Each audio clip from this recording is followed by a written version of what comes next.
Hello guys, कैसे हैं आप सभी का बहुत बहुत स्वागत है। एडीओ का ये हमारा क्लास 20 है। इसमें हम लोग पंचायती राज की जानकारी के अंतर्गत त्रिस्तरीय पंचायत की संरचना और ग्राम सभा के 20 महत्वपूर्ण प्रश्नों को देखने वाले हैं। आपके एडीओ के एग्जाम में जो है पंचायती राज की जानकारी से 30 अंक के क्वेश्चन पूछे जाएंगे। तो वीडियो को शुरू से लेकर लास्ट तक जरूर देखिएगा और यदि वीडियो अच्छा लगता है तो प्लीज़ इसे अपने दोस्तों के साथ लाइक और जो नए लोग हैं सब्सक्राइब जरूर किया करें।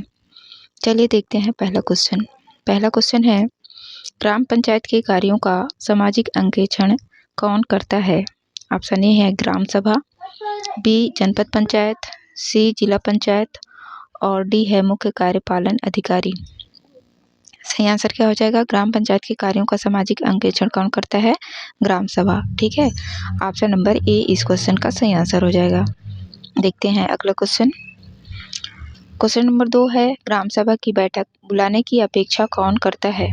ऑप्शन ए है ग्राम सभा, बी जनपद पंचायत, सी जिला पंचायत और डी है उपरोक्त सभी।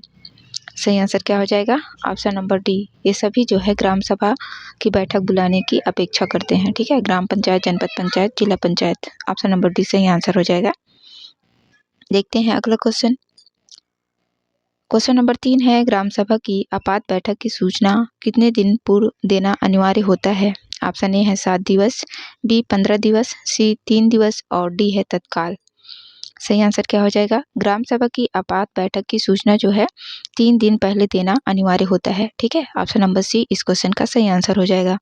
देखते हैं अगला क्वेश्चन नंबर 4 है, ग्राम सभा की बैठकों के विषय में सही क्या है? ऑप्शन ए है सरपंच बैठक बुलाता है, बी जनपद पंचायत बैठक बुलाने के लिए कह सकता है, सी कलेक्टर बैठक बुलाने के लिए कह सकता है और ऑप्शन डी है उपरोक्त सभी सही हैं। सही आंसर क्या हो जाएगा?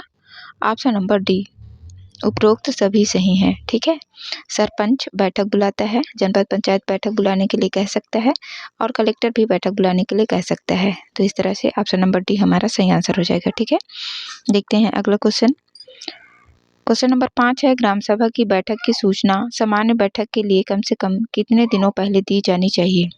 ऑप्शन ए है 3, बी 7, सी 15 और डी है इनमें से कोई नहीं। सही आंसर क्या हो जाएगा? सामान्य बैठक के लिए जो है कम से कम 7 दिन पहले जो है सूचना दी जानी चाहिए। ठीक है, ऑप्शन नंबर बी। देखते हैं अगला क्वेश्चन नंबर 6 है, निम्नलिखित में से कौन सा कथन गलत है?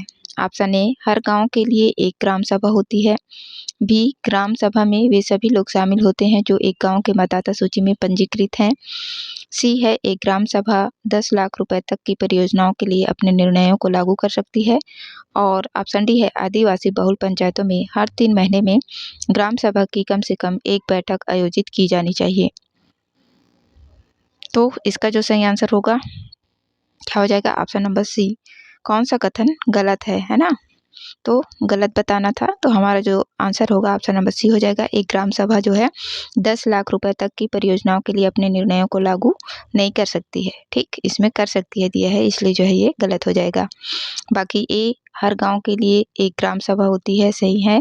बी ग्राम सभा में वे सभी लोग शामिल होते हैं जो एक गांव के मतदाता सूची में पंजीकृत हैं, ये भी सही है। और डी आदिवासी बहुल पंचायतों में हर 3 महीने में ग्राम सभा की कम से कम एक बैठक आयोजित की जानी चाहिए, ये भी सही है। ठीक है, तो सही हमारा आंसर हो जाएगा ऑप्शन नंबर सी, जो कि गलत है। ठीक है, देखते हैं अगला क्वेश्चन नंबर 7 है, छत्तीसगढ़ में ग्राम न्यायालय की कार्यवाही एवं अभिलेख किस भाषा में रखा जाता है? ऑप्शन ए है हिंदी, बी छत्तीसगढ़ी, सी अंग्रेजी और डी है किसी भी भाषा में। सही आंसर क्या हो जाएगा? छत्तीसगढ़ में ग्राम न्यायालय की कार्यवाही एवं अभिलेख किस भाषा में रखा जाता है? तो हिंदी भाषा में। ठीक है, ऑप्शन नंबर ए हो जाएगा। देखते हैं अगला क्वेश्चन नंबर 8 है, ग्राम सभा की शक्तियों और कर्तव्यों का विनिश्चयन कौन करता है? ऑप्शन ए है जिला पंचायत, बी राज्य विधानमंडल, सी जनपद पंचायत और ऑप्शन डी है जिला प्रशासन। तो सही आंसर क्या हो जाएगा? ऑप्शन नंबर बी, ग्राम सभा की शक्तियों और उसके कर्तव्यों का विनिश्चयन जो है राज्य विधानमंडल के द्वारा किया जाता है। ठीक है, देखते हैं अगला क्वेश्चन नंबर 9 है छत्तीसगढ़ पंचायत राज अधिनियम 1993 के तहत कौन सार्वजनिक अधिसूचना द्वारा इस अधिनियम के प्रयोजनार्थ गांव या गांवों के समूह को गांव के रूप में निर्दिष्ट करेगा। ऑप्शन ए है मुख्यमंत्री, बी स्पीकर, सी राज्य के राज्यपाल और डी है सरपंच। सही आंसर क्या हो जाएगा? ऑप्शन नंबर सी, राज्य के राज्यपाल जो हैं छत्तीसगढ़ पंचायत राज अधिनियम 1993 के अंतर्गत सार्वजनिक अधिसूचना के द्वारा किसी गांव या गांव के समूह को गांव के रूप में निर्दिष्ट कर सकता है। ठीक है, ऑप्शन नंबर सी इस क्वेश्चन का सही आंसर होगा। देखते हैं अगला क्वेश्चन।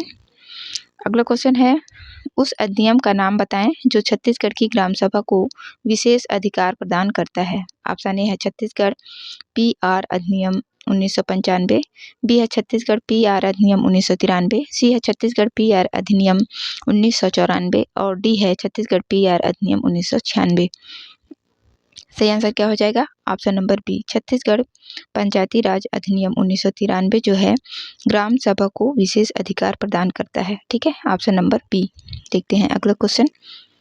क्वेश्चन नंबर 11 है छत्तीसगढ़ पंचायत राज अधिनियम 1993 के तहत निर्दिष्ट नियमित अंतराल पर ग्राम सभा की बैठक बुलाना खाली स्थान का उत्तरदायित्व होगा और ऐसा न होने के मामले में उन्हें उनके पद से अयोग्य घोषित किया जा सकता है। ऑप्शन ए है जिला कलेक्टर, बी तहसीलदार, सी नायब तहसीलदार और डी है सरपंच। सही आंसर क्या हो जाएगा? Option number D sarpanch. Sarpanch जो है यदि ऐसा नहीं करता है तो उसे क्या अयोग्य घोषित किया जा सकता है। ठीक है, क्या ग्राम सभा की बैठक बुलाना, ठीक है, किसका? सरपंच का दायित्व होगा और यदि वह ऐसा नहीं करता है तो इस मामले में जो है उनके पद से उसको अयोग्य घोषित किया जा सकता है। ठीक, देखते हैं अगला क्वेश्चन। क्वेश्चन नंबर 12 है निम्नलिखित में से कौन सा ग्राम सभा के कार्यों में शामिल नहीं है। ऑप्शन ए है विभिन्न योजनाओं के लिए हितग्राहियों की पहचान और चयन करना, बी है जनसाधारण के बीच सामान्य चेतना में अभिवृद्धि करना, सी राष्ट्रीय महत्व के घोषित किए गए प्राचीन तथा ऐतिहासिक स्मारकों का अनुरक्षण, डी है गरीब व्यक्तियों की चिकित्सकीय सहायता के लिए ऋण मंजूर करना। तो ग्राम सभा के कार्यों में कौन सा शामिल नहीं है? तो ऑप्शन नंबर सी, राष्ट्रीय महत्व के घोषित किए गए प्राचीन तथा ऐतिहासिक स्मारकों का अनुरक्षण करना ग्राम सभा के कार्य में शामिल नहीं है। ठीक है, बाकी ए विभिन्न योजनाओं के लिए हितग्राहियों का पहचान और चयन करना, जनसाधारण के बीच समान चेतना में अभिवृद्धि करना और गरीब व्यक्तियों की चिकित्सीय सहायता के लिए ऋण मंजूर करना, ये सभी जो है ग्राम सभा के कार्यों के अंतर्गत आता है। ठीक है, ऑप्शन नंबर सी इसका सही आंसर हो जाएगा। देखते हैं अगला क्वेश्चन। क्वेश्चन नंबर 13 है अनुसूचित क्षेत्रों में जिला पंचायत की शक्तियों के विषय में क्या सही है। ऑप्शन ए लघु जलाशयों की योजना बनाना, बी समस्त सामाजिक सेक्टरों पर नियंत्रण रखना, सी जनजाति उप योजना पर नियंत्रण रखना और डी है राज्य सरकार द्वारा प्रदत्त कार्य और ऑप्शन ई है उपरोक्त सभी शक्तियां जो है अनुसूचित क्षेत्रों में जिला पंचायत के विषय में आती हैं। ठीक है, तो सही आंसर क्या हो जाएगा? ऑप्शन नंबर ई उपरोक्त सभी। ठीक है, लघु जलाशयों की योजना बनाना, समस्त सामाजिक सेक्टरों पर जो है नियंत्रण रखना और जनजातीय उपयोजना पर नियंत्रण रखना, राज्य सरकार द्वारा प्रदत्त कार्य को करवाना, ये सभी जो है जिला पंचायत की शक्तियों के अंतर्गत आता है। देखते हैं अगला क्वेश्चन। क्वेश्चन नंबर 14 है अनुसूचित क्षेत्रों की पंचायतों में आरक्षण के विषय में सही क्या है। ऑप्शन ए है आरक्षण जनसंख्या के अनुपात में दिया जाता है, बी है अनुसूचित जनजातियों के लिए आरक्षण 50% से कम नहीं होता है, सी है सरपंचों के समस्त स्थान अनुसूचित जनजातियों के लिए आरक्षित किए जाते हैं, डी है जनपद और जिला पंचायतों के अध्यक्ष के सभी स्थान अनुसूचित जनजातियों के लिए आरक्षित किए जाते हैं और ई है उपरोक्त सभी। तो आरक्षण के विषय में ये सभी तथ्य जो है सही है। ठीक है, आरक्षण जनसंख्या के अनुपात में दिया जाता है और अनुसूचित जनजातियों के लिए जो है 50% से आरक्षण कम नहीं होगा और सरपंचों के समस्त स्थान जो है अनुसूचित जनजातियों के लिए आरक्षित किए जाते हैं। जनपद और जिला पंचायत के अध्यक्ष के सभी स्थान अनुसूचित जनजातियों के लिए आरक्षित किए जाते हैं। उपरोक्त सभी जो है इस क्वेश्चन का सही आंसर होगा। ठीक, देखते हैं अगला क्वेश्चन। क्वेश्चन नंबर 15 है संविधान का अनुच्छेद 244 किससे संबंधित है। ऑप्शन ए है अनुसूचित क्षेत्र और जनजातीय क्षेत्र का प्रशासन, बी ग्राम पंचायतों के चुनाव, सी एक नए राज्य का गठन, डी नगर पालिकाओं के चुनाव। तो सही आंसर क्या हो जाएगा? संविधान का जो अनुच्छेद 244 है किससे संबंधित है? अनुसूचित क्षेत्र और जनजातीय क्षेत्र के प्रशासन से। ठीक है, ऑप्शन नंबर ई इस क्वेश्चन का सही आंसर हो जाएगा। देखते हैं अगला क्वेश्चन। क्वेश्चन नंबर 16 है, छत्तीसगढ़ पंचायती राज अधिनियम में अनुसूचित क्षेत्र की ग्राम सभा की शक्तियों और कृत्यों के बारे में किस धारा में उल्लेख है? ऑप्शन ए है धारा 129, बी धारा 129 का, सी धारा 129 का और डी है धारा 129 का। सही आंसर क्या हो जाएगा? ऑप्शन नंबर डी, धारा 129 गा में जो है ग्राम सभा की शक्तियों और कृत्यों के बारे में उल्लेख है। ठीक है, ऑप्शन नंबर डी। देखते हैं अगला क्वेश्चन। क्वेश्चन नंबर 17 है, आदिवासी बहुल पंचायतों की ग्राम सभा बैठकों की अध्यक्षता कौन करता है? ऑप्शन ए है सरपंच, बी उप सरपंच, सी अनुसूचित जनजाति का सदस्य और डी है जिला कलेक्टर। सही आंसर क्या हो जाएगा? आदिवासी बहुल पंचायतों की ग्राम सभा की बैठकों की अध्यक्षता जो है अनुसूचित जनजाति का सदस्य करता है। ठीक है, ऑप्शन नंबर सी। देखते हैं अगला क्वेश्चन। क्वेश्चन नंबर 18 है, छत्तीसगढ़ में आदिवासी बहुल पंचायतों में हर 3 महीने में ग्राम सभा की कम से कम खाली स्थान बैठक आयोजित की जानी चाहिए। ऑप्शन ए है 1, बी 2, सी 3 और डी है 4। सही आंसर क्या हो जाएगा? Option number A. ठीक है, छत्तीसगढ़ में आदिवासी बहुल पंचायतों में हर 3 महीने में ग्राम सभा की कम से कम एक बैठक आयोजित की जानी चाहिए। ठीक है, ऑप्शन नंबर ए इस क्वेश्चन का सही आंसर हो जाएगा। देखते हैं अगला क्वेश्चन। क्वेश्चन नंबर 19 है, ग्राम सभा की बैठकों की गणपूर्ति में महिलाओं का प्रतिशत कुल सदस्यों का कम से कम कितना होना चाहिए? ऑप्शन ए है 1/2, बी है 1/5, सी 1/10 और डी है 1/3।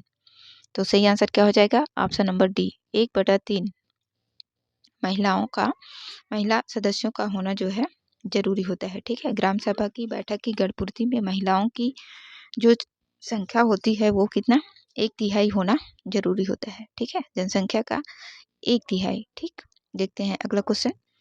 क्वेश्चन नंबर 20 है, छत्तीसगढ़ पंचायती राज अधिनियम का अध्याय 14 ए किससे संबंधित है? ऑप्शन ए है निर्वाचन का संचालन, बी पंचायतों के कामकाज का संचालन तथा पंचायत की सम्मेलन की प्रक्रिया, सी पंचायत की निधि और उसकी संपत्ति, डी है अनुसूचित क्षेत्रों में पंचायतों के लिए विशिष्ट उपबंध। तो सही आंसर क्या हो जाएगा? Option number D.